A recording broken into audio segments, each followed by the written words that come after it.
Next morning शाओशी को mom की call आती है। वो कहती है कि तुम्हारे भाई को एलर्जी हो गई है, उसके ट्रीटमेंट के लिए मुझे पैसे चाहिए। मॉम से बात करने के बाद शाओशी जब ऑफिस आती है तभी डायरेक्टर उसके पास आती है और कहती है कि उस दिन तुम्हारी ब्लीडिंग हुई थी, क्या तुम्हारा मिसकैरेज हुआ? क्या सच में तुम्हारा मिस्टर टैंग के साथ अफेयर था? शाओशी कहती है कि उस दिन पार्टी में मिस्टर टैंग ने मेरे साथ बदतमीजी की थी, ना कि मैंने उन्हें सिड्यूस किया था। तो तुम सब अपनी ये बकवास बंद करो और फालतू की बातों पर यकीन मत करो। अगर मिस्टर ली को इस बारे में पता चल गया तो खुद ही उन्हें जवाब देना। डायरेक्टर कहती है मैं तो मजाक कर रही थी। शाओशी उसे अच्छी खासी बातें सुनाने लगती है तो डायरेक्टर गुस्से से वहाँ से चली जाती है। दूसरी तरफ असिस्टेंट मिस्टर ली को बताता है कि शाओशी ने आज सुबह 100 युआन निकलवाए हैं, वो बहुत से पैसे आपके बैंक से निकलवा रही है। मिस्टर ली कहता है कि मुझे इससे फर्क नहीं पड़ता, बस इस बात से फर्क पड़ता है कि वो ये पैसे कहाँ यूज कर रही है। वेंशु शाओशी के पास आती है और कहती है कि तुम अपने आप को समझती क्या हो? तुम्हें क्या लगता है इस बच्चे के जरिए तुम ली फैमिली की बहू बन जाओगी? ये तुम्हारी सोच है। इस बच्चे के होने के बाद वो तुम्हें अब्रॉड शिफ्ट कर देगा और कभी वापस आने नहीं देगा। तुम मिस्टर ली के लिए बस एक खिलौना हो। शाओशी कहती है कि बच्चा पहले ही मर चुका है और सबसे ज्यादा खतरा तो मुझे तुमसे है। तुमने मुझे मारने की बहुत कोशिशें की हैं और अब मुझे किसी से डर नहीं लगता।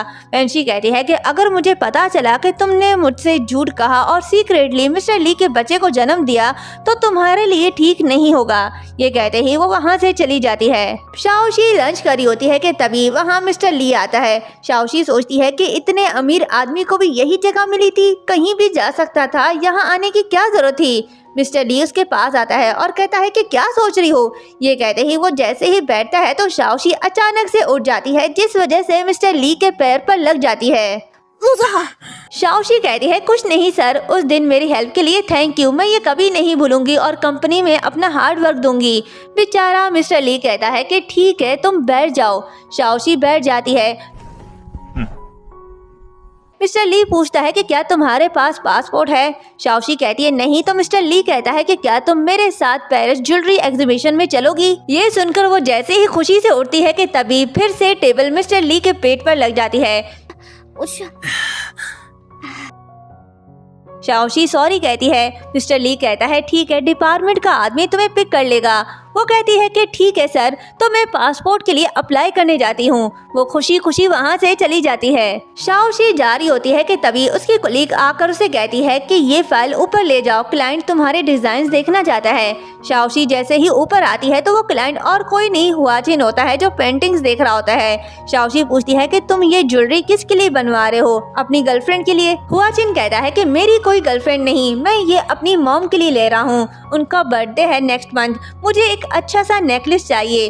फिर उसे डिटेल बताने लगता है। वो बातें करते करते लिफ्ट की तरफ आ जाते हैं और तभी हुआचिन देखता है कि शाओशी के बालों में कुछ लगा है और जैसे ही उसे निकालता है तभी मिस्टर ली आता है।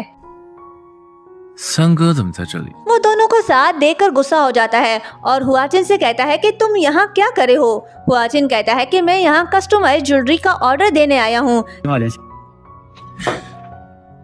तभी मिस्टर ली शाओशी का हाथ पकड़कर वहाँ से ले जाता है और फिर गुस्से से कहता है कि तुम मेरी वार्निंग भूल गई हो शायद। शाओशी कहती है कि मुझे सब याद है, मैं अपना काम ही कर रही हूँ और आपको मेरी पर्सनल लाइफ में इंटरफेयर करने की कोई जरूरत नहीं। मिस्टर ली कहता है कि चुप रहो, तुम नहीं जानती सिचुएशन के बारे में, तो मैं तुम्हें बता देता हूँ। हुआचिन तुम्हारे क्लोज होना चाहता है पर वो तुम्हें पसंद नहीं करता, वो तुम्हें यूज करना चाहता है, तुम नहीं जानती उसके इरादे। शाओशी कहती है कि मुझे कोई फर्क नहीं पड़ता कि वो क्या चाहता है, मेरे लिए वो सिर्फ मेरा क्लाइंट है और आइंदा मेरी लाइफ में इंटरफेयर मत करना। मिस्टर ली कहता है कि एग्रीमेंट के मुताबिक तुम्हें मेरी सारी बातें माननी होगी और आर्टिकल 5 में लिखा है कि तुम किसी को भी डेट नहीं करोगी और ना ही मेरे बच्चों को चोट पहुंचाओगी। शाओशी कहती है कि मैं ऐसा कुछ नहीं करूंगी और मुझे सबसे ज्यादा खतरा तुम्हारी फियोंसे वेंशु से है, जिसने तुम्हारे बच्चों को नुकसान पहुंचाना चाहा। तुम ये शादी तोड़ क्यों नहीं देते? क्या तुम्हें लगता है कि ऐसी लड़की फ्यूचर में तुम्हारे बच्चों के साथ अच्छा बिहेव करेगी? इस बारे में एक बार जरूर सोचना। ये कहते ही वो चली जाती है। नेक्स्ट डे शाओशी ऑफिस में काम कर रही होती है, तभी उसे हुआचिन का मैसेज आता है। वो उसे लंच के लिए इनवाइट करती है। शाओशी उससे मिलने रेस्टोरेंट जाती है, तभी वहाँ मिस्टर ली और वेंशु अपनी मॉम के साथ लंच करने आती है।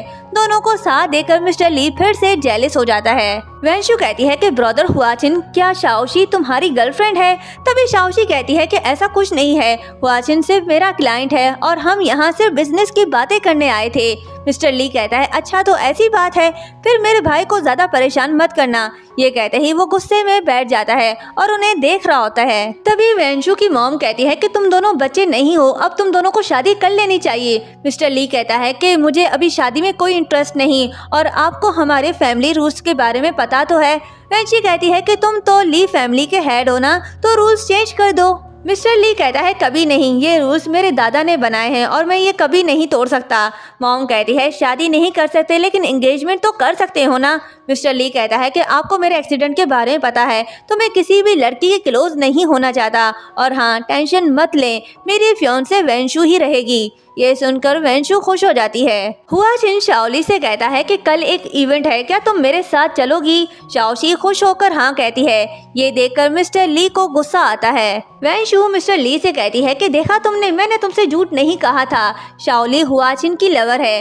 तो मिस्टर ली कहता है कि मुझे इन दोनों में कोई इंटरेस्ट नहीं। आधी रात को मिस्टर ली घर आता है तो शाओली नाइट ड्रेस में होती है।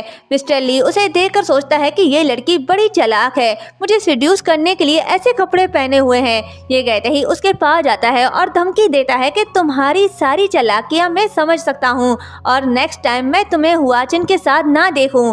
उसे वार्निंग देकर कार में बैठ जाता है और अपने असिस्टेंट से पूछता है कि तुम शाओशी के बारे में क्या सोचते हो। असिस्टेंट कहता है कि वो एक सिंपल सी लड़की है जिसे कोई लव एक्सपीरियंस नहीं है और हुआचिन उसको अपनी बातों में फंसा लेगा।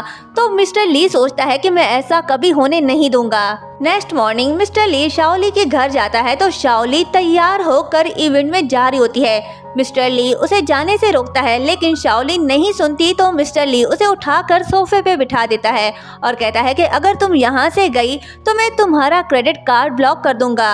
ये सुनकर शाओली अपने भाई के बारे में सोचती है और फौरन से हुआचिन को मना कर देती है। हुआचिन को मना करने के बाद शाओशी वीचैट पर इमोशनल होकर पोस्ट करती है कि सच्चा इंसान अच्छी किस्मत से मिलता है और बुरा इंसान बुरी किस्मत से, और सबसे बुरा तब होता है कि किसी अच्छे इंसान से मिलने से पहले आप किसी बुरे इंसान से मिल लो। ये पोस्ट मिस्टर ली देख लेता है और फिर गुस्से से उसके पास जाता है। उसे देखकर शाओशी कहती है कि तुम अभी तक यहाँ से गए नहीं। मिस्टर ली कहता है, तुम चाहती हो कि मैं यहाँ से जाऊँ? शाओशी कहती है, नहीं, तुम ली कंपनी के प्रेसिडेंट हो, तुम्हारे पास बहुत से काम है करने को, मुझे डर है कि यहाँ रुककर तुम्हारा टाइम वेस्ट होगा। मिस्टर ली कहता है कि क्या मतलब था उस पोस्ट का, कौन है रॉन्ग? शाओशी कहती है कि मैंने वो ऐसे ही पोस्ट किया था, सीरियस लेने की कोई जरूरत नहीं। मिस्टर ली कहता है, जवाब दो, कौन है रॉन्ग? तो शाओशी कहती है कि हम दोनों ही एक दूसरे के लिए गलत हैं। तुम एक अमीरजादे हो, ली कंपनी के प्रेसिडेंट हो, और मैं एक पुअर लड़की। तुम चाहते हो कि मैं तुम्हारी तरह जीऊं, लेकिन मैं ऐसा नहीं चाहती। मैं बस एक अच्छा बॉयफ्रेंड ढूंढना चाहती हूँ, उसके साथ प्यार भरी बातें करना चाहती हूँ, ना कि तुम्हारी गुलाम बन के रहना चाहती हूँ। ये सुनकर मिस्टर ली उसके क्लोज जाता है और फिर कहता है कि ये कोई मिस्टेक नहीं था, तुम्हारी सजा थी। शाओशी कहती है कि तुम तो मुझसे नफरत करते हो ना, तो मेरे क्लोज कैसे आ सकते हो? प्लीज चले जाओ यहाँ से। मिस्टर ली जाते हुए कहता है कि भले ही ये सब एक मिस्टेक हो, लेकिन तुम्हारी लाइफ मेरे कंट्रोल में है। जब तक बच्चा नहीं हो जाता तुम्हें मेरी सारी बातें माननी होगी। और यहीं पर ये पार्ट एंड होता है। 都发育得很好，一切正常。现在呢，已经过了，不过要掌握一些方法和力道。就是这个目的吗？放开我！你放开我！程总，你都还没看呢。